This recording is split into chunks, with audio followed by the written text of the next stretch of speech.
Hello সবাইকে, সবাই কেমন আছো? অবশ্যই কমেন্টে জানিও। তো দেখো, আজ আমি আমার ছেলের জন্য হোমমেড সেরেলাক্স তৈরি করছি। তো ভাবলাম তোমাদের সাথে শেয়ার করি। প্রথমেই আমি নিয়ে নিচ্ছি কিছুটা পরিমাণে ওটস। এটাকে অল্প আছে কিছুক্ষণ 2-4 মিনিটের জন্য নাড়াচাড়া করে নেব। বাচ্চাদের স্বাস্থ্য আমাদের কাছে সবার আগে। তো আমি মনে করি বাইরে সেরেলাক্স খাওয়ানোর থেকে বাড়িতে তৈরি সেরেলাক্স খাওয়ানো ওদের স্বাস্থ্যের জন্য সবথেকে ভালো।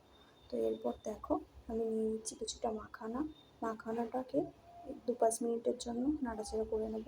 মাখানাটা হতে একটু দেরি হয়, তো তোমরা দেখবে হাতে ভেঙে যে এরকম অল্প চাপ দিলে যদি ভেঙে যায় ভাববে এটা হয়ে গেছে। তারপর এটাকে নামিয়ে একটু রেস্টে রেখে দেবে। তোমরা চাইলে তোমাদের বেবিদের জন্য এইভাবে বাড়িতে হোমমেড সেরেলাক্স তৈরি করে নিতে পারো।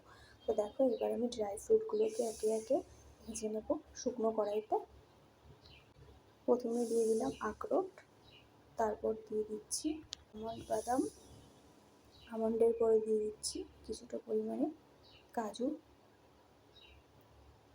আমি কুমড়ো দানার ভেতরের অংশটাকেও নিয়েছি, এটা আমি এখন দেবো না, কারণ এর সাথে দিলে ওগুলো পুড়ে যেতে পারে, কারণ ওগুলো খুব ছোটো ছোটো হয়। এরপর দিয়ে দিচ্ছি কিছুটা পরিমাণে পেস্তা। এগুলোকে আমি 2-5 মিনিটের জন্য নাড়াচাড়া করব। তারপর একটুখানি পেস্টে দিয়ে মিক্সচারে দিয়ে ব্লেন্ড করে গুঁড়ো করে নেব।